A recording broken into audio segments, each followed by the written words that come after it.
بسم اللہ الرحمن الرحیم۔ السلام علیکم ورحمۃ اللہ وبرکاتہ۔ الحمدللہ رب العالمین والصلاة والسلام علی اشرف الانبیاء والمرسلین نبینا محمد وعلی آلہ واصحابہ اجمعین وبعد۔ برادران اسلام، دینی اور ملی بھائیوں، نوجوان دوستوں، احباب اور بزرگوں، قابل احترام ماں اور بہنوں، عزیز بچوں، اللہ تبارک و تعالیٰ کی فضل و کرم سے، اس کی توفیق سے کتاب التوحید کے جس مسئلے پر ہم اور آپ گفتگو کر رہے ہیں وہ اللہ تبارک و تعالیٰ کی توحید کی گواہی کی دعوت ہے۔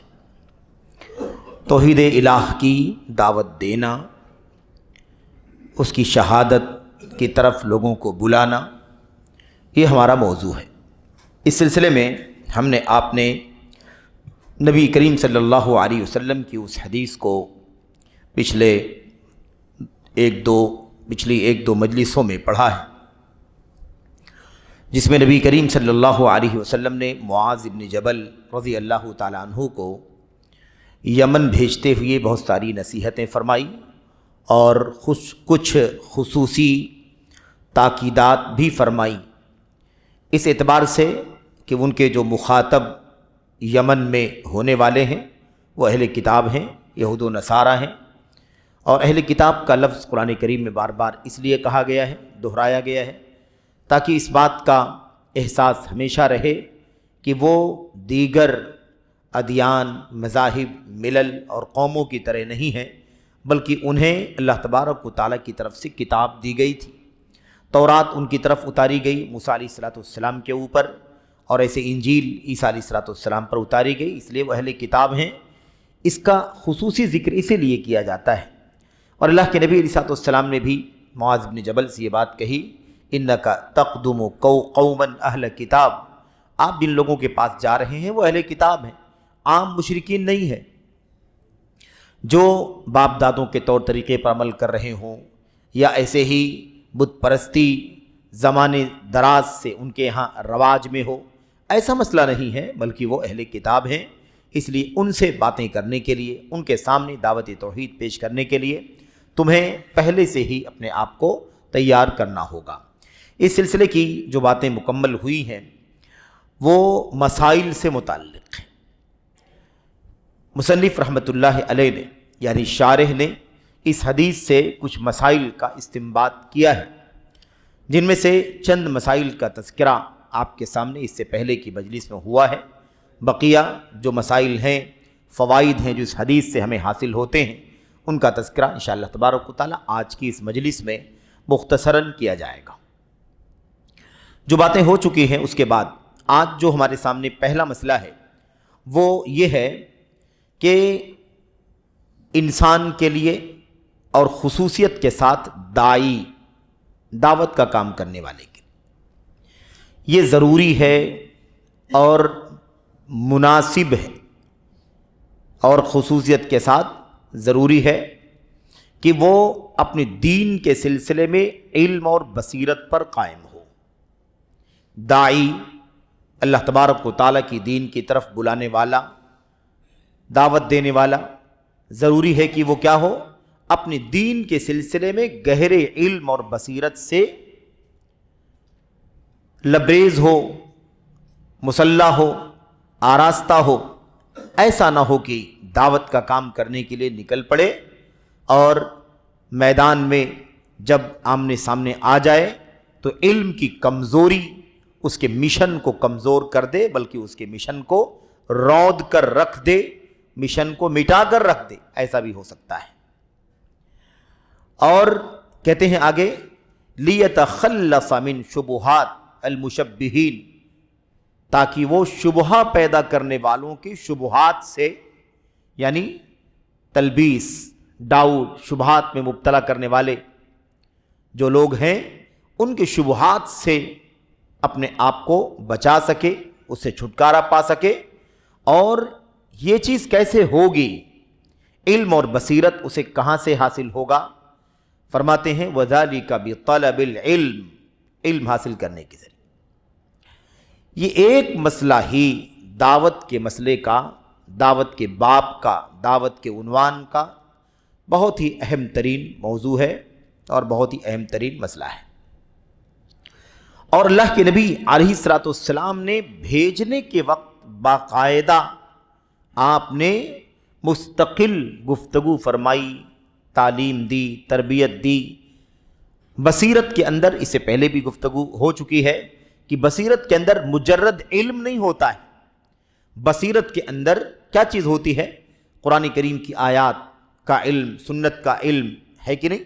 اور ایسے ہی اس کے ساتھ ساتھ قرآن و سنت کے علم کے ساتھ ساتھ، اور آج کل اگر علم اور دعوت کا کام کر رہے ہیں علماء تو خصوصیت کے ساتھ اس کے ساتھ شامل کر لیں نبی کریم صلی اللہ علیہ وسلم کے اصحاب، ان کا فہم، ان کا منہج، ان کے فقہ، ان کا علم اور ان کی سیرت کہ وہ کیسے دعوت دیا کرتے تھے، کیونکہ چونکہ صحابی رسول کا مسئلہ ہے اس لیے ان کے بارے میں یہ بولنے کی ضرورت نہیں ہے کہ انہیں منہج صحابہ جاننے کی ضرورت تھی، کیونکہ وہ خود صحابہ کرام کی بات ہے۔ قرآن کریم اور نبی کریم صلی اللہ علیہ وسلم کی سنت کا علم ہونا چاہیے، بصیرت ہونی چاہیے۔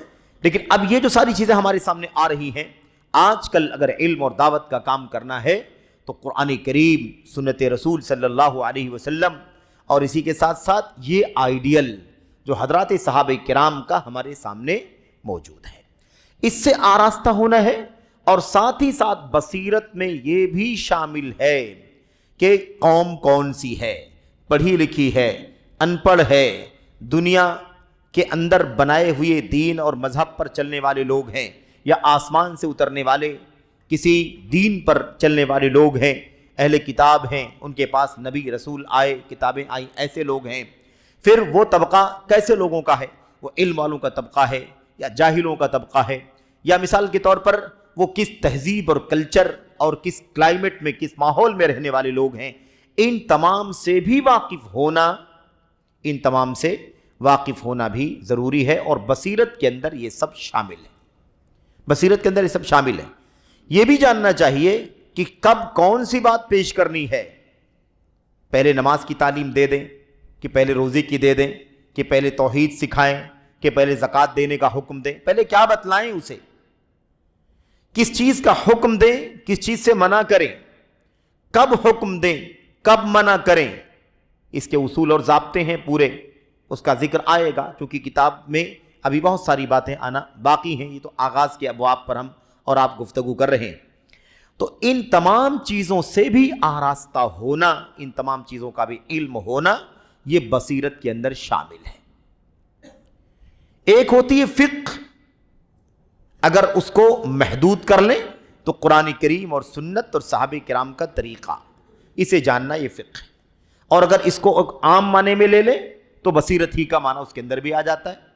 یعنی کیا مطلب؟ ساری چیزوں سے واقف کار، سارے حالات سے واقف کار۔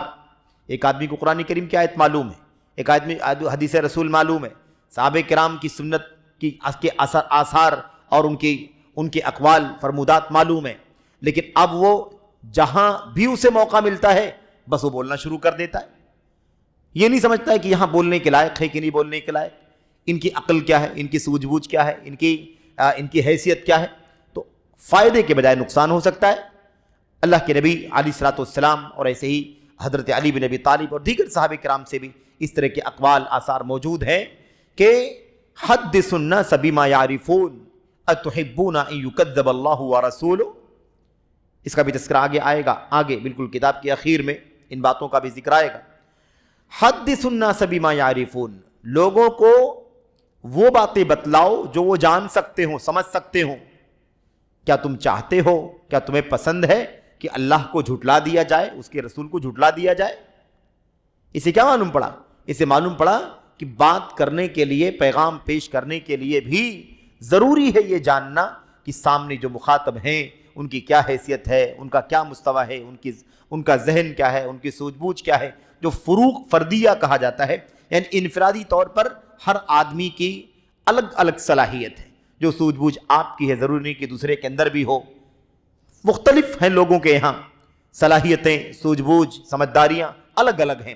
اس لیے ان تمام چیزوں کا اگر علم ہو تو ایسی صورت میں انسان کو بصیرت مند کہا جاتا ہے، بصیرت مند۔ تو علم اور پلس مزید کا نام بصیرت، علم اور مزید کا نام بصیرت ہے۔ اب اگر ان دونوں میں سے ایک چیز موجود ہے، دوسری چیز موجود نہیں ہے، تو بھی دعوت کا کام کرنے کے لیے بہتر نہیں ہے، خطرناک ہو سکتا ہے۔ اگر علم ہے اور بصیرت نہیں ہے، یعنی کیا مطلب؟ علم بصیرت کے ساتھ جو مزید چیزیں ہونی چاہیے کہ وہ حالات سمجھے، ظروف سمجھے، حیثیت سمجھے، کب بولنا ہے، کب نہیں بولنا ہے، کب منع کرنا ہے، کب نہیں منع کرنا ہے، کب زبان کا استعمال کرنا ہے، کب ڈانٹنے کا انداز استعمال کرنا ہے، کیونکہ اللہ تعالیٰ نے کیا فرمایا؟ ادعو الی سبیل ربک بالحکمت والموعظۃ الحسنہ وجادلہم باللتی ہی احسن۔ لوگوں کو اللہ تبارک و تعالیٰ کی طرف بلاؤ حکمت کے ذریعے سے، اور حکمت کا لفظ بھی بہت عظیم الشان لفظ ہے، آئے گی بات تو انشاءاللہ گفتگو کریں گے کہ حکمت کے اندر کیا کیا آتا ہے۔ حکمت کے ساتھ گفتگو کرو، والموعظۃ الحسنہ، اور اچھی نصیحت کے ساتھ، پیاری نصیحت کے ساتھ گفتگو کرو، دعوت دو۔ تیسرے نمبر پر اللہ نے کیا فرمایا؟ وجادلہم باللتی ہی احسن، اور عمدہ طریقے سے، بہترین طریقے سے بحث و مناظرے کے ذریعے سے دعوت پیش کرو۔ یہ تین باتیں بیان کی گئی۔ اب آدمی کو نہیں پتا ہو کہ کب کون سا اسلوب اختیار کرنا چاہیے، کب حکمت ہے، کب اچھی نصیحت ہے، کب مناظرہ ہے، مناظرے کے جگہ پر نصیحت، نصیحت کے جگہ پر حکمت، حکمت کے جگہ پر مناظرہ، تو پھر معاملہ کچھ کا کچھ ہو جائے گا۔ اس لیے ضروری ہے کہ جب جو کام جہاں مناسب ہو اس وقت وہ کام کیا جائے تاکہ نتیجہ اچھا نکلے۔ تو علم اور بصیرت سے آراستہ ہونا ضروری ہے۔ اسی کے ساتھ ساتھ اس میں یہ بھی شامل ہے کہ جو بات ہم کہہ رہے ہیں، جو دعوت کی بات ہم پیش کر رہے ہیں، یہ بات سننے والے جو لوگ ہیں ان کی کیا کیا حیثیت ہے۔ ایسا نہ ہو کہ ہم کوئی بات بھلائی کے لیے بیان کر رہے ہیں لیکن اس کے سننے والے میں کوئی کچے دماغ کا، کچی عقل کا یا محدود عقل کا آدمی ہے، وہ اس سے فائدہ اٹھانے کے بجائے فتنے میں پڑ جائے گا۔ اس سے بھی بچنا ضروری ہے کیونکہ یہ حکمت کے خلاف ہے اور یہ بصیرت کے خلاف ہے۔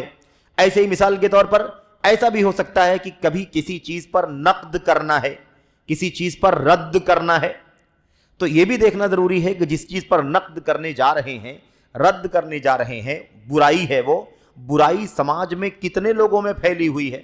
ہو سکتا ہے کہ وہ برائی ایک دو لوگوں میں پھیلی ہوئی ہو اور ہم اس برائی کا نام لے کر کے رد کریں تو اصل میں برائی اکا دکا لوگوں میں پائی جاتی ہے۔ ہمارے بیان کرنے کا نقصان یہ ہو کہ دو لوگ فائدہ کیا اٹھائیں گے، 100 لوگ اس برائی میں ملوث ہو جائیں گے، ہم ان 100 لوگوں کو برائی بتانے والے بن جائیں گے۔ اس لیے مسئلہ بڑا خطرناک ہے۔ اسی طریقے سے بعض چیزیں ایسی ہوتی ہیں جس کا تعلق جو ہوتا ہے وہ شرم سے ہوتا ہے، اس کا تعلق حیا سے ہوتا ہے، اس کا تعلق عزت، ناموس، آبرو سے ہوتا ہے، یا مثال کے طور پر بعض مسائل ایسے ہوتے ہیں جن کا تعلق جنسیات سے ہوتا ہے، تو ایسے مسائل کو کب پیش کرنا ہے، کب نہیں پیش کرنا ہے، ضروری نہیں ہے کہ اس کو سارے لوگوں کے سامنے بیٹھ کر کے پیش کیا جائے، سب لوگوں کو جاننے کی ضرورت نہیں ہے۔ وہ چیزیں ایسی ہیں جو انسان کی اپنی الگ الگ ضرورت سے تعلق رکھتی ہیں۔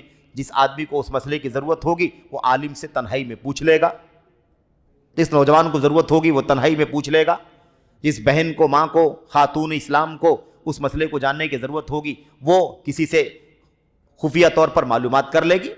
اب اس مسئلے کو سارے لوگوں کے سامنے بیان کرنا، یہ ساری چیزیں بصیرت کے خلاف ہیں۔ یہ بہت اشارے میں بات کر رہا ہوں میں، یعنی بہت شارٹ میں بات کر رہا ہوں، جب وقت آئے گا تو انشاءاللہ اس پر اور مزید جو اصولی باتیں ہیں انشاءاللہ اس کا تذکرہ آپ کے سامنے آئے گا۔ یہاں اصل میں یہ 7واں جو مسئلہ ہمارے سامنے ہے، اس بات کی تنبیہ کہ داعی یعنی عالم دین خصوصیت کے ساتھ ضروری ہے کہ وہ اپنے دین کے معاملے میں بصیرت پر ہو۔ آخر نبی کریم صلی اللہ علیہ وسلم کو معاذ ابن جبل کو بلا کر کے بتانے سمجھانے کی کیا ضرورت تھی؟ وہ تو صحابی رسول ہیں، ایسے اللہ کے نبی کے ساتھ اٹھتے بیٹھتے ہیں، آپ کی خلوت میں، جلوت میں، سفر میں، حضر میں سارے مسائل کو، سارے علم کو حاصل کرنے والے صحابہ کرام، لیکن اس کے باوجود بلا کر کے جو اللہ کے نبی نے ان کو تعلیم دی، نصیحت کی، یہ کیا ہے؟ یہ اصل میں علم پلس کا مسئلہ تھا۔ کن کے سامنے جانا ہے، کیا پہلے پیش کرنا ہے، وہ مانے تو کیا کرنا ہے، پھر دوبارہ مان لے تو اس کے آگے کیا کرنا، یہ ساری باتیں بتلانا اس بات کی دلیل ہے کہ اس کا علم بہت گہرائی کے ساتھ ہونا ضروری ہے۔ مثال کے طور پر اگر اللہ کے نبی علیہ الصلوۃ والسلام آپ حضرت معاذ بن جبل کو یہ باتیں نہ بتلاتے، نہ سمجھاتے، چلے گئے یہود و نصارہ کے پاس، اہل کتاب کے پاس، ان کو جا کر کے دعوت دینا شروع کر دیا، توحید کی دعوت دی، شرک کی مذمت کر دی مثال کے طور پر، اور یہ نہیں سمجھا کہ تو علم والے لوگ ہیں، یہ عرب کے مشرکین نہیں ہیں جو باپ دادے کے زمانے سے بتوں کے پجاری ہیں، بلکہ کتاب والے ہیں، ان کے پاس کتاب آئی ہے، نبی آیا ہوا ہے، موسیٰ اور عیسیٰ علیہ السلام تشریف لائے، اور اس کے بعد ان کے سامنے کوئی بات پیش کر دی، ان اہل کتاب نے جن کے پاس علم ہے، ان لوگوں نے کوئی شبہہ لا کر کے پیش کر دیا کہ بھئی اس کا جواب دے کے بتاؤ۔ اگر اس بات کا علم نہیں ہے، نہیں بتلایا گیا ہے کہ یہ اہل کتاب ہوں گے، ان سے تمہارا سامنا ہوگا، تو ایسا بھی ممکن ہے کہ دعوت کارگر ہونے کے بجائے الٹا دعوت دینے والے کے لیے شبہے میں پڑنے کا سبب بن جائے۔ اس لیے جو بہت کچھ کام میڈیا پر لائیو چلتے ہیں، ان میں کون سا موضوع کا انتخاب کیا جانا چاہیے، کیا اس کی ضرورت ہے یا اس کی ضرورت نہیں ہے، کتنے لوگ فائدہ اٹھاتے ہیں، فائدہ اٹھانے والوں کا کی کیٹیگری کیا ہے، اس میں علم والے کتنے ہیں، بصیرت والے کتنے ہیں، مرد کتنے ہیں، خواتین کتنی ہیں، ان کا مستویٰ کیا ہے، ان کا معیار کیا ہے، وہ کتنا اس سے فائدہ اٹھائیں گے۔ ایسا تو نہیں کہ کچھ لوگ فتنے میں مبتلا ہو جائیں گے، یہ سب ساری چیزیں جاننے کی ضرورت ہے۔ لیکن آج آپ دیکھیں گے کہ بہت سارے سورسز سے ان تمام چیزوں کی رعایت نہ کرتے ہوئے بالکل آزادانہ کام کیا جاتا ہے، جو کبھی خطرناک بھی ہو سکتا ہے، کبھی شبہ پھیلانے کی صورت بن جاتی ہے، شبہے کا ازالہ نہیں، شبہ پھیلانے والا کام ہو جاتا ہے۔ مثال کے طور پر آج میڈیا کے ذریعے سے بہت ساری بے حیائیوں کے کام چل رہے ہیں، ہے نا، ننگ و عار کا کام چل رہا ہے، برہنگی کا کام چل رہا ہے، فلمیں چل رہی ہیں، اس طرح کی چیزیں اگر کھول کر کے لائیو ساری دنیا کے سامنے، جس میں چھوٹے بڑے مرد عورت جوان بچے سب سننے والے ہوں، اگر اس کو لائیو سب کے سامنے بیان کیا جائے تو کیا یہ خطرہ نہیں ہے کہ وہ بہت سارے معصوم بچے جو کچھ نہیں جانتے ہیں ان کو ہم یہ راستہ دکھانے والے بن جائیں گے؟ فائدے کے بجائے نقصان ہو جائے گا کہ نہیں؟ خطرہ ہے کہ نہیں خطرہ اس کا؟ یاد رکھیں یہ سب چیزیں بصیرت کے اندر داخل ہیں، اور اگر اس کی رعایت نہیں ہوتی ہے تو بصیرت کے خلاف ہے۔ بہرحال یہ بالاشارہ اختصار کے ساتھ یہ چند باتیں آپ کے سامنے ذکر کی گئیں۔ تو ہمارے سامنے ساتواں جو مسئلہ ہے، اچھا اس میں خاص بات کیا ذکر کی ہے یہ بھی یاد رکھیں، تاکہ لیتخلص من شبہات المشبہین، تاکہ شبہات میں مبتلا کرنے والوں کے شبہات سے چھٹکارا پا لے۔ اگر علم نہیں ہے، گہرا علم نہیں ہے، بصیرت نہیں ہے دین کے بارے میں، تو پھر خطرہ ہے کہ وہ شبہے میں خود پڑ جائے گا، دائی خود کیا ہو جائے گا؟ شبہے میں پڑ جائے گا۔ آج آپ دیکھ سکتے ہیں کہ بہت سارے کم علم، اور اس سے زیادہ اگر آپ مزید نیچے اتر کر کے دیکھنا چاہیں تو بہت سارے بے علم لوگ ہیں نا، نوجوان ہیں، ٹھیک ہے، انہیں جذبہ ہے دین کا، دعوت کا، سیکھنے کا، پڑھنے کا، یہ جذبہ بہت اچھا ہے، لیکن یہ جذبہ حدود سے باہر نہیں جانا چاہیے۔ کتنے نوجوانوں کو آپ دیکھیں گے جو فلاں سے مناظرہ ٹھان کر کے بیٹھ جاتے ہیں، ابھی اس کو بہت گہرائی سے عقیدے کا علم نہیں ہے، ابھی اس کو بہت گہرائی سے توحید کے رموز کا پتہ نہیں ہے، ابھی اس کو بہت سارے جو فرقے ہیں، باطل فرقے، ان فرقوں کی شبہات کا پتہ نہیں ہے، اور ابھی سے وہ فلاں سے مناظرہ کرنے کے لیے تیار ہے۔ اس کو جذبہ یہ ہے کہ حق پر ہیں ہم، تو یہ حق پر رہنے کا جذبہ کافی نہیں ہے، بلکہ اس کے لیے بصیرت کی ضرورت ہے۔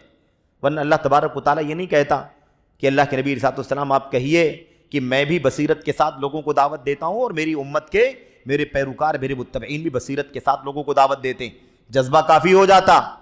حق پر ہم ہیں، یہ ترہ ہے، غرہ ہے ہمارا کہ ہم حق پر ہیں، اس لیے چلو جس سے بھی چلے، جس سے بھی سمجھ میں بات آئے، مناظرے کے لیے تیار ہو جاؤ۔ یہ چیز بالکل مناسب نہیں ہے، بالکل مناسب نہیں۔ خطرہ ہے کہ بجائے اس کے کہ وہ اس کو سمجھائے بجھائے، ہو سکتا ہے کہ وہ خود شکار ہو جائے، فتنے میں مبتلا ہو جائے، اور ایسے واقعات عملاً آپ کے اس ملک وطن میں، شہر بمبئی میں بھی اس طرح کے واقعات پیش آ چکے ہیں۔ اس لیے یہ بصیرت کے خلاف ہے۔ ایسا نہ ہو کہ شبہات میں انسان پڑ جائے۔ تو یہ جو بہت سارے ہمارے عزیز نوجوان، اللہ تبارک و تعالیٰ ان کے جذبے کو حدود میں رکھے، اور اللہ تبارک و تعالیٰ ان کے جذبے کو قائم و دائم رکھے، لیکن اللہ کی کتاب، نبی کی سنت اور اہل علم کی ہدایات اور رہنمائیوں کی روشنی میں اس جذبے کو وہ قابو میں رکھ کر کے سیکھنے پڑھنے کا کام کریں اور دعوت کا کام کریں۔ یہ بہت بنیادی مسئلہ ہے، اس لیے یہ مناسب نہیں ہے کہ اب جذبے کی بنیاد پر ہم کسی سے مناظرہ ٹھان کر کے بیٹھ جائیں۔ اب اس کے بعد آپ ڈھونڈیں کہ فلاں عالم کو چلیں مناظرہ کرنے کے لیے، فلاں آدمی عالم کو کہیں چلو مناظرہ کرنے کے لیے۔ اب ٹھیک ہے آپ نے نہیں سمجھا، لیکن وہ عالم سمجھتا ہے نا کہ کس سے مناظرہ کب کرنا چاہیے کب نہیں کرنا چاہیے، مناظرے کا فائدہ ہوگا یا نقصان ہوگا۔ عام طور پر مناظرے آج علم حاصل کرنے کے لیے اور حق شناسی کے لیے، حق تک پہنچنے کے لیے مناظرے نہیں ہوتے۔ آج مناظرے اکثر و بیشتر لوگوں کو نیچا دکھانے کے لیے ہوتے ہیں۔ آج لوگوں کو عام طور پر مناظرے کس لیے ہوتے ہیں؟ فلاں ہار گیا فلاں جیت گیا، اسی لیے ہار جیت اس مجلس مناظرہ میں کیا ہوتی ہے نہیں ہوتی ہے، اس کے باہر ایک پورا پروپیگنڈا پہلے سے طے کیا جاتا ہے۔ 10,000 20,000 پوسٹر اور کیا کہتے ہیں اس کو پمفلٹ جو ہوتا ہے نا، اسے چھاپ کر کے پہلے ہی لوگوں میں بانٹ دیا جاتا ہے۔ ابھی مناظرہ چل ہی رہا ہے، ادھر سارے لوگوں میں اعلان کر دیا گیا کہ بھئی کتاب و سنت کے نام لینے والے یہ اہل حدیث جو تھے وہاں بھی یہ مناظرہ ہار گئے، اور ہم اہل السنت والجماعت رضا خانی لوگ مناظرہ جیت گئے۔ اس طرح کام چل رہا ہے۔ اس لیے مناظرہ کب کرنا ہے کب نہیں کرنا ہے، اس کے اصول ہیں، ضابطے ہیں۔ مناظرہ ہونے سے پہلے مناظرے کی شرطیں طے کی جاتی ہیں، موضوع طے کیا جاتا ہے، ایگزیکٹ پوائنٹ نقطہ طے کیا جاتا ہے کہ اس موضوع کے کون سے نقطے پر کون سے پوائنٹ پر مناظرہ ہوگا، کتنے دیر مناظرہ ہوگا۔ اس کے باہر نہیں نکلنا ہے، نہ آپ نکلیں گے نہ ہم نکلیں گے، دونوں فریق کے بیچ میں جج کون کرے گا، حکم کون بنے گا، سارے ضابطے ہیں۔ اب ہمارے بہت سارے بھائی مناظرہ ٹھان لیتے ہیں اور اس کے بعد علماء کرام سے کہتے ہیں چلو مناظرہ کرنے کے لیے، تو علماء سمجھ رہے ہیں کہ مناظرہ کرنا نہیں مناسب ہے، تو اب وہ نروس ہوتا ہے اور وہ کہتا ہے یہ دیکھو ہم حق پر نہیں ہیں کیا، حق پر نہیں ہے کیا، حق پر ہے نا، تو مناظرہ کیوں نہیں کرتے ہم۔ یہ ہے بصیرت کی کمی۔ جذبہ ضرور ہے لیکن بصیرت مفقود ہے، بصیرت مفقود ہے، جذبہ موجود ہے لیکن یہ کافی نہیں ہے کہ جذبے کی بنیاد پر آدمی کام کرے۔ اور موقع نہیں، انشاءاللہ وقت آئے گا تو بات کریں گے۔ شیخ الاسلام علامہ ابن تیمیہ رحمۃ اللہ علیہ کتنے بڑے امام ہیں، جانتے ہیں نا آپ کتنے بڑے امام ہیں۔ ان کی زندگی کے بارے میں اگر آپ پڑھیں تو آپ حیران ہو جائیں گے۔ ان کی زندگی میں جتنی کتابیں لکھی ہیں، جتنی جلدیں لکھی ہیں، اور جتنے سال ان کی عمر ہوئی ہے، ان کی عمر کے سال کو اگر دن میں کنورٹ کیا جائے اور ان کی زندگی میں جو کتابیں لکھی گئی ہیں ان کتابوں کے صفحات کو ڈیوائڈ کیا جائے تو پر ڈے 40 سے 50 صفحات پڑھتے ہیں۔ یعنی پوری زندگی، آدمی بچپن سے پیدا ہوتے ہی نہیں لکھنا شروع کر دیتا ہے، 15 سال 20 سال 25 سال کے بعد لکھنا پڑھنا شروع کرتا ہے، لیکن اتنا عظیم الشان کارنامہ، اتنی ساری کتابیں کہ اگر ان کی کتابوں کے صفحات کو زندگی کے دن پر ڈیوائڈ کیا جائے تو 30-40 صفحہ 50 صفحہ پر ڈے پڑے گا۔ اس قدر جلیل القدر امام اور عالم۔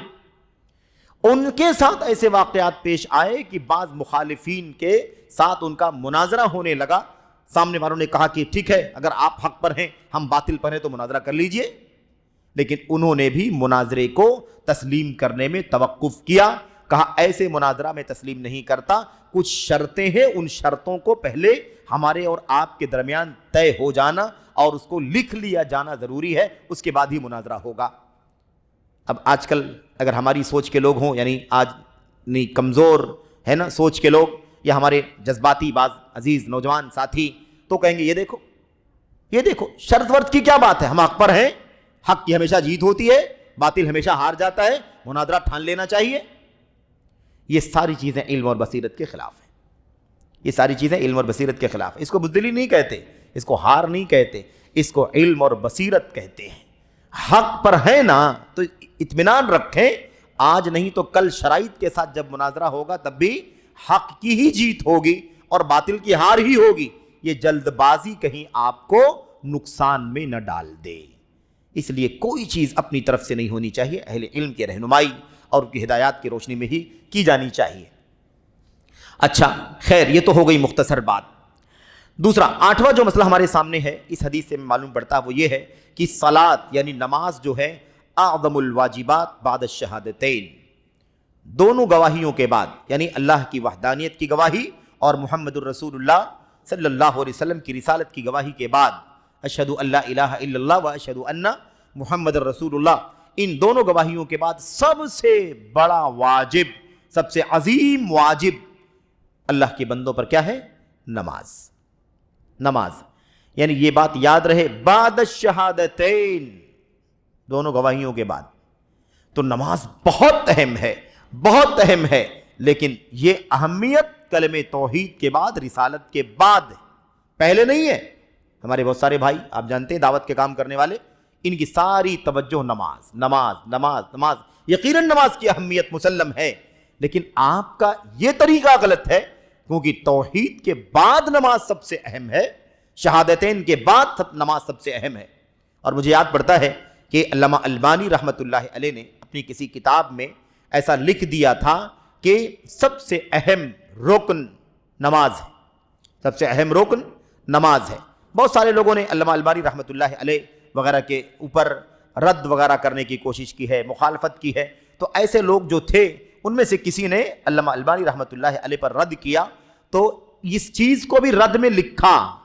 کہا علامہ البانی صاحب نے یہ کہا ہے کہ دین کا سب سے عظیم ستون جو ہے وہ لا الہ الا اللہ کے بجائے، علامہ البانی نے کیا لکھا ہے؟ نماز دین کا سب سے اہم ستون ہے. تو اعتراض یہ کیا کہ البانی صاحب کہتے ہیں کہ دین کا سب سے اہم ستون نماز ہے، اور یہ غلط ہے، کیونکہ سب سے اہم ستون نماز نہیں ہے بلکہ لا الہ الا اللہ محمد الرسول اللہ ہے. اب مسئلہ یہ تھا کہ علامہ البانی رحمۃ اللہ علیہ کیا اس بات کو نہیں جانتے ہیں؟ بالکل جانتے ہیں اور سب کچھ معلوم ہے. اور انہوں نے کیا کہا؟ دین کا سب سے اہم ستون. تو دین میں آنے کے لیے تو پہلے توحید اور رسالت کا اعتراف کرنا ضروری ہے. تو علامہ البانی رحمۃ اللہ علیہ کے کہنے کا مطلب تھوڑی نہ تھا کہ لا الہ الا اللہ محمد رسول اللہ سے پہلے نماز سب سے اہم ہے، بلکہ کلمہ شہادتین کے بعد نماز سب سے اہم ہے، یہی مقصود تھا. لیکن الفاظ کو مخالفین نے پکڑا اور اس طرح سے علامہ البانی پر رد کرنا شروع کر دیا. علامہ البانی صاحب نے اس کے جواب میں کہا مجھے افسوس ہے کہ یہ چیز قابل رد نہیں تھی، لیکن رد کرنے والے ہر طرح کی چیز کو اپنی رد کا مضمون بنا لیتے ہیں. میں نے کہا دین کا سب سے اہم ستون، دین میں آنے کے لیے کلمہ توحید لا الہ الا اللہ محمد الرسول اللہ ضروری ہے. اب دین میں آنے کے بعد پہلا ستون جو سب سے اہم ہے وہ واقعی نماز ہے. تو بہرحال یہ بات یاد رہے، یہ ہمیں معلوم پڑا، یہ بات معلوم پڑی، یہ مسئلہ معلوم پڑا ہمیں اس حدیث سے، کیونکہ اللہ کے نبی علیہ الصلوۃ والسلام نے کیا کہا؟ انہیں سب سے پہلے کلمہ توحید کی دعوت دینا. جب وہ مان لیں فَإِنْهُمْ أَطَاعُوكَ لِذَلِكَ، اگر وہ مان لیں تب تم انہیں بتلانا ان اللہ افترض علیہم 5 صلوات فی کل یوم ولیلہ، اللہ تبارک و تعالیٰ نے ان کے اوپر دن اور رات میں 5 نمازیں فرض کی. تو یہ نماز، یہ ہمیں اس حدیث سے معلوم پڑا کہ نماز پہلے نہیں ہے، پہلے توحید ہے. تو اللہ سے دعا کرو کہ اللہ تعالیٰ دعوت کے کام کرنے والے، دعوت کے نام پر چلنے والی جماعتیں ہیں نا، ان تمام افراد کو، تمام جماعتوں کو، ان تمام دھڑوں کو اللہ تبارک و تعالیٰ اس اصول کو سمجھنے کی توفیق عطا فرمائے. کیونکہ توحید خالص کے بغیر نماز کسی کام کی نہیں ہے. ضروری ہے کہ کلمہ توحید اور ایسے رسالت کا اقرار، اعتراف زبان سے، دل سے پہلے ہو اور اس کے بعد اس کے مطابق عمل ہو.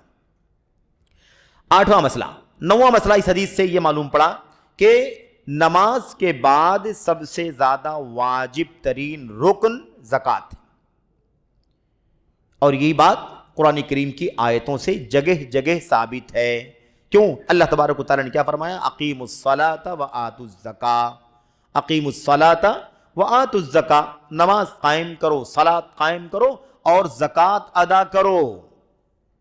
نماز قائم کرو، زکوٰۃ ادا کرو. کلمہ توحید تو پہلے ہے، کلمہ توحید اور رسالت پہلے، اس کے بعد نماز ہے. اور نماز کے ساتھ قرین کسے کہتے ہیں؟ ساتھی بنانا. اللہ تبارک و تعالیٰ نے نماز کا ساتھی کس کو بنایا؟ زکوٰۃ کو. نماز کے ساتھ زکوٰۃ کا ذکر کیا گیا.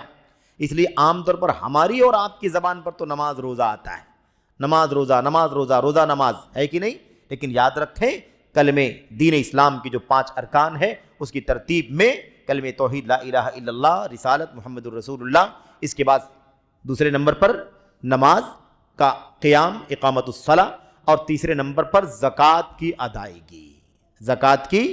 ادائیگی، اور اس کے بعد چوتھے نمبر پر روزہ، اور 5ویں نمبر پر حج اور عمرہ. یہ ہے ترتیب. لیکن ہماری اور آپ کی زبان پر عام طور پر کیا ہے؟ نماز، روزہ. تو بہرحال ہو سکتا ہے اس کی وجہ یہ بھی ہو سکتی ہے کہ زکوٰۃ جو ہے یقیناً نماز کے بعد ہی ہے، اس کے بعد روزہ ہے. لیکن زکوٰۃ کا مسئلہ اور روزے کا مسئلہ تھوڑا سا مختلف ہے، کیونکہ روزہ ہر آدمی کے لیے ہے، لیکن زکوٰۃ کا مسئلہ ہے کہ اس میں نصاب ہے، اس میں اتنا مال ہو جائے، اتنا واجب ہو جائے، اتنا سونا، اتنا چاندی، اتنا کیش، اتنا، تو ان تمام شرطوں کے بعد واجب ہوتی ہے۔ ان تمام شرطوں کے بعد سب کے اوپر واجب زکوٰۃ کی ادائیگی نہیں ہوتی، شاید اس لیے نماز اور روزے کا لفظ عام طور پر زبان پر چڑھ گیا ہو۔ اور اگر ایسا نہیں ہے تو ہمیں اس چیز کو صحیح کر لینا چاہیے، اس کی اصلاح کر لینی چاہیے، تصحیح کر لینی چاہیے کہ نماز کے بعد زکوٰۃ ہے، روزہ نہیں ہے۔ روزہ زکوٰۃ کے بعد ہے، اور اس کے بعد اخیر میں وَحَجُّ الْبَيْتِ مَنِ اسْتَطَاعَ إِلَيْهِ سَبِيلًا، خانہ کعبہ کا حج کرنا جسے اللہ کے گھر تک پہنچنے کی طاقت ہو، یہ ہے۔ ایسے ہی 10واں مسئلہ جو ہمارے سامنے ہے وہ یہ ہے کہ زکوٰۃ کے مصارف یعنی زکوٰۃ کن لوگوں کو دی جائے گی، زکوٰۃ کس کس فنڈ میں خرچ کی جائے گی، اس کو کہتے ہیں مصارف۔ مصارف مصرف کی جمع ہے، جس کے معنی ہوتے ہیں خرچ کرنے کی جگہ، کہاں خرچ کی جائے گی، جس کو ہم لوگ فنڈ کہہ لیتے، کس فنڈ میں خرچ کرنا ہے، فقراء کے، مساکین کے، ہے نا، یا ایسے ہی مثال کے طور پر اور جو پورے 8 فنڈ ہیں کس میں خرچ کیا جائے۔ تو یہاں پر 10ویں مسئلے میں زکوٰۃ کے فنڈوں میں سے، مصارف میں سے ایک فنڈ کا مصرف کا ذکر کیا گیا ہے، وہ کیا ہے؟ الفقراء۔ کس کا ذکر کیا گیا ہے؟ فقراء کا۔ 8 فنڈ جو ہے نا زکوٰۃ کے، ان میں سب سے پہلے کون ہے؟ فقراء۔ سورہ توبہ کی آیت کریمہ میں اللہ تبارک و تعالیٰ نے کیا فرمایا؟ انما الصدقات للفقراء والمساکین والعاملین علیہا والمؤلفۃ قلوبہم۔ 8 فنڈ بیان کیے گئے، لیکن سب سے پہلے کس کا نام لیا گیا؟ فقراء۔ فقیر کسے کہتے ہیں؟ فقیر کہتے ہیں محتاج کو، جس کے پاس کچھ نہ ہو، جس کے پاس کچھ نہ ہو۔ اور مسکین ہے اس کے بعد، للفقراء والمساکین۔ مساکین کسے کہتے ہیں؟ ان کے پاس بھی نہیں ہوتا ہے، کچھ ہوتا ہے لیکن وہ زندگی گزارنے کے لیے کافی نہیں ہوتا ہے، کھانے خرچے کے لیے یعنی گزران کے لیے کافی نہیں ہوتا، تو یہ فقیر ہے اور یہ مسکین ہے، دونوں زکوٰۃ کے مستحق ہیں۔ اور اس کے بعد 8 فنڈوں میں سے 6 فنڈ اور آگے بیان کیے گئے۔ تو ان 8 فنڈوں میں سے ایک فنڈ کا ذکر، ایک مصرف کا ذکر اس حدیث میں آیا ہوا ہے، وہ ہے فقراء۔ اللہ کے نبی صلی اللہ علیہ وسلم نے کیا فرمایا؟ تُؤْخَذُ مِنْ أَغْنِيَائِهِمْ فَتُرَدُّ إِلَىٰ فُقَرَائِهِمْ۔ انہیں بتلاؤ، جب وہ اس بات کا اعتراف کر لیں، توحید کا اقرار ہو جائے، رسالت کا اقرار ہو جائے، تو انہیں بتلاؤ 5 ٹائم کی نماز فرض ہے، جب اس کو بھی مان لیں تو انہیں بتلاؤ کہ اللہ تبارک و تعالیٰ نے ان کے مال میں زکوٰۃ فرض کی ہے۔ ان کے مال میں کیا فرض کی ہے؟ زکوٰۃ فرض کی ہے۔ زکوٰۃ کس کو دی جائے گی؟ ایک فنڈ کا ذکر کیا گیا، تُؤْخَذُ مِنْ أَغْنِيَائِهِمْ وَتُرَدُّ إِلَىٰ فُقَرَائِهِمْ۔ ان کے مالداروں سے یہ زکوٰۃ لی جائے گی اور ان کے فقیروں، مسلمانوں کی فقیروں میں خرچ کی جائے گی۔ یہاں یہ بھی بات یاد رکھیں، مسلمانوں کے اغنیاء، یعنی گویا زکوٰۃ کس پر فرض ہے؟ مالداروں پر نہیں، مسلمانوں کے مالداروں پر، مسلمانوں کے مالداروں پر زکوٰۃ فرض ہے۔ اور خرچ کس میں کی جائے گی؟ فقیروں پر نہیں بلکہ مسلمانوں کے فقیروں پر۔ اس لیے یہ بات یاد رہے کہ زکوٰۃ جو فریضہ ہے یہ غیر مسلموں میں خرچ نہیں کیا جائے گا، سوائے غیر مسلموں میں ایک طبقہ۔ وہ طبقہ کون سا ہے؟ وَالْمُؤَلَّفَةِ قُلُوبُهُمْ، ان لوگوں کے لیے جن کی دلجوئی کرنا مقصد ہو، جن کے دلوں کو جوڑنا مقصد ہو۔ ایک شخص ابھی حالت کفر میں ہے لیکن اسلام سے بہت قریب ہے، اسلام سے بہت قریب ہے، اسلام سے متاثر ہے، اسٹڈی کر رہا ہے، مطالعہ کر رہا ہے، مسائل پوچھ رہا ہے اور بہت قریب ہے کہ اسلام لے آئے، تو اس کے دل کو اور اسلام پر جمانے کے لیے زکوٰۃ خرچ کی جائے گی۔ ابھی غیر مسلم ہے، اس کے اوپر زکوٰۃ خرچ کی جائے گی، لیکن عام مشرکین کے اوپر، کفار کے اوپر زکوٰۃ کی رقم خرچ نہیں کی جائے۔ کیوں؟ اللہ کے نبی صلی اللہ علیہ وسلم صاحب فرمایا فَتُرَدُّ إِلَىٰ فُقَرَائِهِمْ، مسلمانوں کے مالداروں سے لی جائے گی، مسلمانوں کے فقیروں میں تقسیم کی جائے گی۔ بقیہ دیگر مسائل اس سے مختلف ہیں، جیسے مثال کے طور پر قربانی کا گوشت وغیرہ ہے تو اس کا مسئلہ مختلف ہے، قرآن کریم کی آیت میں اس کی وضاحت ہے کہ وہ مسلمانوں کو بھی دیا جا سکتا ہے اور حسب ضرورت غیر مسلم فقراء کو بھی قربانی کا گوشت دیا جا سکتا ہے۔ لیکن یاد رہے زکوٰۃ کے مال کی بات چل رہی ہے، تو یہاں پر 8 مصارف میں سے صرف اور صرف ایک کا ذکر کیا گیا ہے، فقراء۔ اور اس سے بھی معلوم پڑتا ہے کہ 8 فنڈوں میں زکوٰۃ تقسیم کرنا ضروری نہیں ہے۔ اگر پہلے فنڈ والے کو بھی کوئی زکوٰۃ دے دیتا ہے، یعنی فقیروں کو دے دیتا ہے، مسکینوں کو نہیں دیتا، مؤلفۃ القلوب کو نہیں دیتا، عاملین کو نہیں دیتا، ایسے ہی مثال کے طور پر قرض کے بوجھ تلے دبے ہوئے لوگوں کو نہیں دیتا، اور دیگر لوگوں کو نہیں دیتا، پہلے ہی فنڈ فقراء کو دے دیتا، فقیروں کو، محتاجوں کو دے دیتا ہے، تو بھی کوئی حرج کی بات نہیں، اس کی زکوٰۃ ادا ہو جائے گی، اس میں کوئی عیب کی بات نہیں ہے۔ یہ مسئلہ ہمیں معلوم پڑا، یہ ہے 10واں مسئلہ۔ اور اس کے بعد 2 مسئلے اور ہیں باختصار، وہ بھی ختم، اسے بھی انشاءاللہ تبارک و تعالیٰ آپ کے سامنے بیان کیا جاتا ہے۔ 11واں مسئلہ یہ ہے، اس حدیث سے معلوم پڑا کہ زکوٰۃ جو وصولی جائے گی مالداروں سے جن پر زکوٰۃ فرض ہوتی ہے، ان سے زکوٰۃ جو وصولی جائے گی وہ ان کے سب سے اچھے مال سے نہیں لی جائے گی، سب سے اچھے مال سے نہیں لی جائے گی، بلکہ متوسط مال سے لی جائے گی، اوسط، جو نہ سب سے زیادہ اعلیٰ کوالٹی کا ہو اور نہ سب سے زیادہ ردی کوالٹی کا ہو، بلکہ متوسط، میانہ، درمیانی کوالٹی کا جو مال ہو وہ لیا جائے گا۔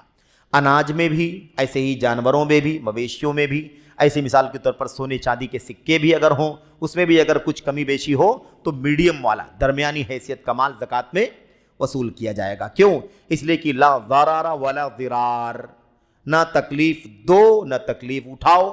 اگر آپ سب سے اچھا والا لے لیں گے تو اس کو تکلیف دیں گے، اور سب سے ردی والا اگر آپ لے لیں گے تو بیت المال کو نقصان پہنچائیں گے، فقراء کا حق مارا جائے گا۔ اس لیے اعتدال، بیچ والا حصہ، بیچ والا جو ہے نا معیار، اس کے مطابق زکوٰۃ لی جائے گی۔ اور اس سے یہ بھی معلوم پڑتا ہے ساتھ ساتھ میں کہ جبرن نہیں وصول کی جائے گی، بلکہ جس کا مال ہے، صاحب مال جس کی زکوٰۃ وصول کرنی ہے، اس کی رضامندی سے وصول کی جائے گی۔ اس سے ثابت ہوتا ہے رضامندی ضروری ہے، ورنہ آدمی جائے سب سے اعلیٰ کوالٹی کا مال اٹھا کر کے لے لے، یہ اس کی رضامندی نہیں ہے، اس کی ناراضگی کا سبب ہے اس کی رضامندی۔ تو ایسا یاد رہے کہ اس کی رضامندی سے مال لینا ہے اور متوسط مال لینا ہے، سب سے اعلیٰ والا بھی نہیں اور سب سے ادنا اور سب سے کم یعنی معیار کا بھی جو مال ہے وہ نہیں لینا ہے۔ یہ بات یاد رہے، کیونکہ اس سلسلے میں اللہ کے نبی صلی اللہ علیہ وسلم نے اسی وقت تاکید فرمائی۔ اس کے پیچھے کئی ایک مصلحتیں ہیں۔ ایک مصلحت یہ بھی ہے کہ اعتدال رہے، صاحب مال کو بھی نقصان نہ پہنچے، بیت المال کو بھی نقصان نہ پہنچے، ایک تو یہ۔ دوسری چیز یہ ہے کہ اگر سب سے اچھا والا مال لیا جائے گا تو یہ زکوٰۃ دینے والے کے دل میں تکلیف کا سبب بنے گا، اور ادائیگی میں جو دل کی آمادگی ہونی چاہیے، چاہت، وہ چاہت نہیں ہوگی، بلکہ وہ دل پر پتھر رکھ کر کے نہ چاہتے ہوئے دے دے گا، اور اسے ناراض کرنے کا ماحول ہوگا۔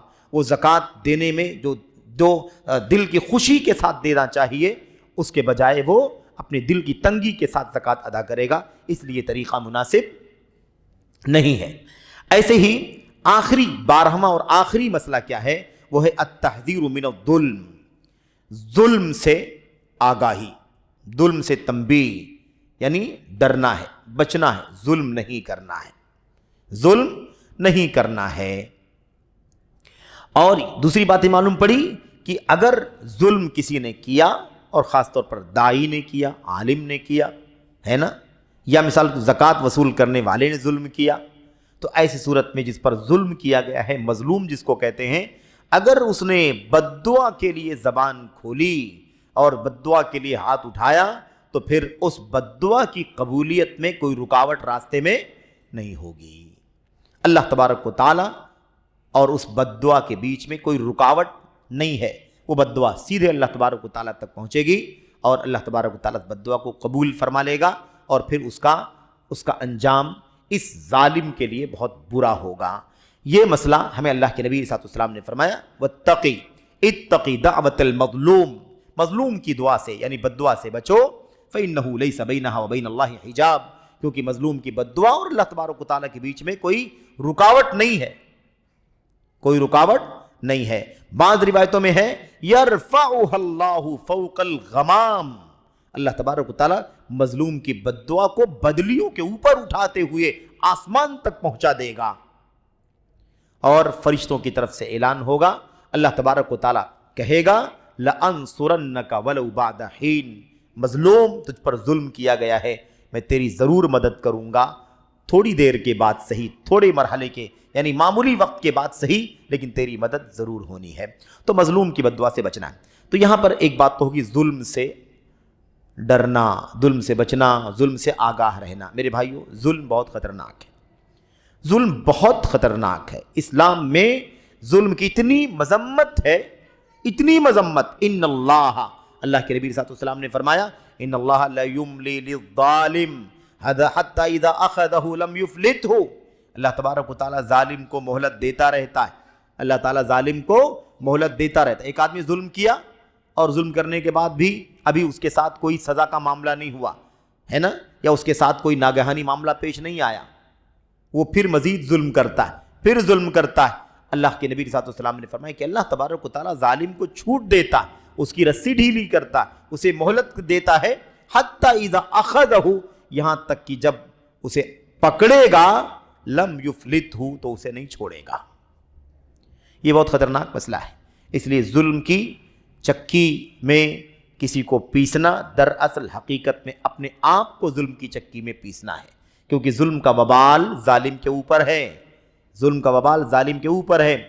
اللہ کے نبی علیہ الصلوۃ والسلام کی بہت ساری حدیثیں ہیں، اللہ کے کلام کی بہت ساری آیتیں ہیں جس میں اس بات کی مذمت کی گئی ہے کہ کوئی کسی پر ظلم کرے۔ اللہ کے نبی صلی اللہ علیہ وسلم نے فرمایا اتقوا الظلم فإن الظلم ظلمات یوم القیامہ، اے لوگو ظلم سے بچو، ڈرو، ظلم مت کرو کسی کے اوپر۔ یہ ظلم جان کا ہو سکتا ہے، یہ ظلم مال کا ہو سکتا ہے، یہ ظلم آبرو کا ہو سکتا ہے نا، کسی بھی طرح کا ظلم ہو سکتا ہے۔ یعنی ظلم جو ہے ضروری نہیں ہے کہ وہ حسی ظلم ہو، وہ مانوی ظلم بھی ہو سکتا ہے۔ کسی کے دل کو ٹھیس پہنچے اگر تو بھی ظلم ہے، کسی کو چڑھانا بھی ظلم ہے، کسی کو گالی دینا بھی ظلم ہے، کسی کی غیبت کرنا بھی ظلم ہے، کسی کی چغلی کرنا بھی ظلم ہے، کسی کو کوسنا اور ناحق ڈانٹنا یا اسے زد و کوب کرنا، سخت سست کہنا بھی کیا ہے؟ ظلم ہے۔ ظلم کی بہت ساری شکلیں ہو سکتی ہیں۔ نفسیاتی طور پر کسی پر دباؤ بنانا بھی ظلم ہے، کیونکہ آدمی کبھی کہتا ہے میں نے تو کچھ نہیں کہا، میں نے تو مارا نہیں، میں نے تو ستایا نہیں، میں نے تو مال نہیں چھینا، لیکن ماحول ایسا بنا دیا کہ وہ آپ کے اس رویے سے، میرے اس رویے سے نفسیاتی طور پر ظلم کے پہاڑ تلے دب گیا۔ اس لیے نفسیاتی ظلم بھی نہیں ہونا چاہیے، کسی بھی طرح کا ظلم بہرحال ظلم ہے۔ ظلم اسی لیے کسے کہتے ہیں؟ ظلم کہتے ہیں جیسا صحیح معنوں میں ہونا چاہیے اس طرح کرنے کے بجائے کچھ اور کرنا۔ جیسے ہونا چاہیے دین و شریعت میں ویسے ہی کیا گیا تو عدل ہے، انصاف ہے، اور جیسے ہونا چاہیے اس کے خلاف کچھ کیا تو یہ ظلم ہے۔ تو ظلم کسے کہتے ہیں؟ جس چیز کو جہاں رکھنا تھا اس چیز کو وہاں نہ رکھ کر کے کسی اور جگہ رکھ دینا، یہ ظلم ہے۔ تو اب میرا حق مجھے ملنا چاہیے، اگر آپ نے نہیں دیا تو ظلم ہے۔ آپ کا حق ملنا چاہیے، میں نے آپ کو نہیں دیا تو ظلم ہے۔ آپ کو دینا چاہیے، آپ کے بجائے میں نے فلاں کو دیا تو ظلم ہے، یہی ظلم ہے۔ وضع الشیء فی غیر محلہ، کسی چیز کو اپنی جگہ جہاں رکھنا چاہیے اس کی جو جگہ ہے وہاں رکھنے کے بجائے کسی اور جگہ رکھ دینا، کیا ہے یہ ظلم ہے۔ اسی لیے شرک کو سب سے بڑا ظلم کہا گیا، کیونکہ کسی چیز کو اپنی جگہ رکھنے کے بجائے کسی اور جگہ رکھنا ظلم ہے، اور اس کی سب سے خطرناک مثال شرک۔ کیوں؟ اس لیے کہ یہ معاملہ کس کے ساتھ ہو رہا ہے؟ اللہ کے حق کے ساتھ ہو رہا ہے۔ اللہ کا حق ہے کہ عبادت اس کی ہو، سر اس کے سامنے جھکے، رکوع اس کے سامنے ہو، ہاتھ اس کے سامنے اٹھے، ہے کہ نہیں؟ ساری عبادات اللہ کے سامنے اللہ کے لیے ہونی، یہ اللہ کا حق ہے، اور یہ حق اللہ کو چھوڑ کر کے کسی اور کو دیا گیا تو ظلم ہے۔ اگر یہ معاملہ میرے ساتھ ہو، آپ کے ساتھ ہو تو ظلم ہے، لیکن رب ذوالجلال کے ساتھ یہ کام کیا جائے تو اس سے بڑا ظلم ہو سکتا ہے؟ اس سے بڑا ظلم نہیں ہو سکتا۔ اس لیے اس کو کیا کہا؟ یا بنی لا تشرک باللہ ان الشرک لظلم عظیم، بیٹے شرک مت کرو اللہ کے ساتھ، کیونکہ شرک بہت بڑا ظلم ہے۔ تو بہرحال ظلم سے بچنا ضروری ہے، اور ظالم کو چاہیے کہ وہ مظلوم کی آہوں سے اپنے آپ کو بچائے، مظلوم کی آہوں سے۔ اور اس کے اندر بہت ساری چیزیں ہیں۔ گھر کے اندر کے ظلم زیادہ کڑوے ہوتے ہیں، رشتہ داروں کے ظلم زیادہ کڑوے ہوتے ہیں۔ ایک اجنبی ظلم کرتا ہے تو اس کو انسان برداشت کرتا ہے کہ اجنبی ہے، زیادتی کر رہا ہے کہ نہیں؟ لیکن اپنا اگر ظلم کرے تو وہ زیادہ تکلیف دہ ہوتا ہے۔